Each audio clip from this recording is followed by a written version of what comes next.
आऊज़ुबिल्लाहिमिनश्शैतानिर्रजीम बिस्मिल्लाहिर्रहमानिर्रहीम। मैं आप लोगों से मलक इक़्तिदार अवान मुखातिब हूँ। न्यू मुरादपुर आप नजर शहर ये दिखाने के पास हम लोगों ने जो जम डाले थे, ये कल एक टीम आई है, किसी ने दरख्वास्त दी या जो भी हुआ, ये हमारे टीम आई है, ये हम लोग जंप हटाएंगे। जंप जो हटाएगा हमारी लाशों से गुजर के हटाएगा। हमारे 9 बच्चे यहाँ पे शहीद हुए हैं, वो किसी को भी दर्द नहीं। आज बोलते जब हमारी गाड़ियों को नुकसान होते हैं, इधर 9 बच्चे शहीद हुए, तो उनकी माओं को से आके पूछें, जिनके लख्त जिगर उनसे जुदा हुए, आज तक वो सो नहीं पाते।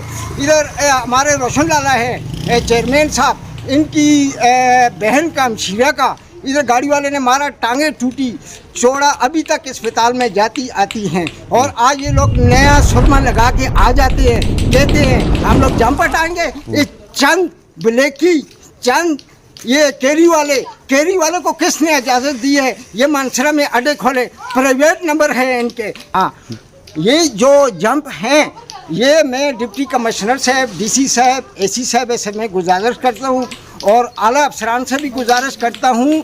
ये हमारे 8 बच्चे शहीद हुए, ये जो जंप डाले गए हैं, ये 9 बच्चों की शहादत पे डाले गए हैं। और कई हमारी माएँ बहनें यहाँ पे मजूर हुई हैं। जो केरी वाले हैं, इनके अड्डे भी नहीं हैं और कुछ भी नहीं है, प्राइवेट नंबर हैं, ये सवालियाँ उठाते हैं। एसी साहब, इनसे मेरी डिप्टी कमिश्नर साहब से अपील है, ये जो जंप हम लोगों ने डाले हैं, इनको कानूनी करार दिया जाए ताकि आइंदा हादसा से बचा जाए। 7-8 माह हुए हैं ये जंप डाले गए हैं, यहाँ पे कोई हादसा नहीं हुआ। और यहाँ पे एक गवर्नमेंट की कॉलेज है और इकरा मॉडल पब्लिक स्कूल है, इसमें मेमोरियल स्कूल है और चंद कदम पे मदरसा है। हज़ारों तलबात यहाँ पे तालीम हासिल करते हैं। और इन ब्लेकियों को, इन कैरियों वालों के को तकलीफ होती है जो गैर कानूनी रोडों पे चलते हैं। इनकी नंबर प्राइवेट हैं, लाइसेंस नहीं है, कागजात नहीं है और गाड़ियाँ रोड पे